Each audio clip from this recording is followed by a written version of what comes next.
Cine Tamil நேயர்கள் அனைவருக்கும் வணக்கம். பழம்பெரும் நடிகரான கோவிந்த் தன்னுடைய வீட்டில் கைத்துப்பாக்கி சுத்தம் செய்யும் பொழுது எதிர்பாராத விதமாக ட்ரிகர் பாயிண்ட் அழுத்தப்பட்டதால அவரது காலில் குண்டு வெடித்து படுகாயம் அடைந்துள்ளார்.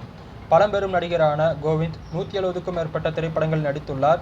இவர் தன்னுடைய மும்பையில் இருக்கக்கூடிய வீட்டில் கைத்துப்பாக்கியை சுத்தம் செய்யும் பொழுது எதிர்பாராத விதமாக ட்ரிகர் பாயிண்ட் அழுத்தப்பட்டதால அவரது காலில் குண்டு பாய்ந்துள்ளது.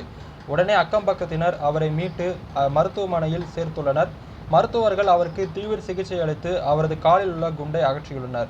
இதுகுறித்து மருத்துவர்கள் கூறுகையில், கோவிந்த் அபாய கட்டத்தை தாண்டியுள்ளார். அவர் கட்டாயம் ஓய்வெடுக்க வேண்டும். அவர் குணமடைய சில நாட்கள் எடுக்கும் என்று தெரிவித்துள்ளனர். அது மட்டுமில்லாமல் கோவிந்தும் தெரிவித்துள்ளார், எனக்கு அன்பும் ஆசையும் கொடுத்த உங்கள் அனைவருக்கும் நன்றி என்று தெரிவித்துள்ளார். கோவிந்த் இதுகுறித்து மும்பை போலீசிடம் புகார் அளிக்காததனால் அவர் வழக்கு பதிவு செய்யவில்லை. கோவிந்த் அவர் ஒரு கலை குடும்பத்தைச் சேர்ந்தவர். 1986இல் வெளியான லவ் 86 என்ற திரைப்படத்தின் மூலம் திரையுலகில் அறிமுகமானார். இவரது முதல் திரைப்படமே மிகப்பெரிய வெற்றி படமாக அமைந்தது. கோவிந்த் ஒரு பழம்பெரும் நடிகர் மட்டுமல்லாமல் அரசியலிலும் அதிக ஆர்வம் காட்டி வருகின்றார். இவருக்கு உலகம் முழுக்கும் ஏராளமான ரசிகர்கள் உள்ளனர்.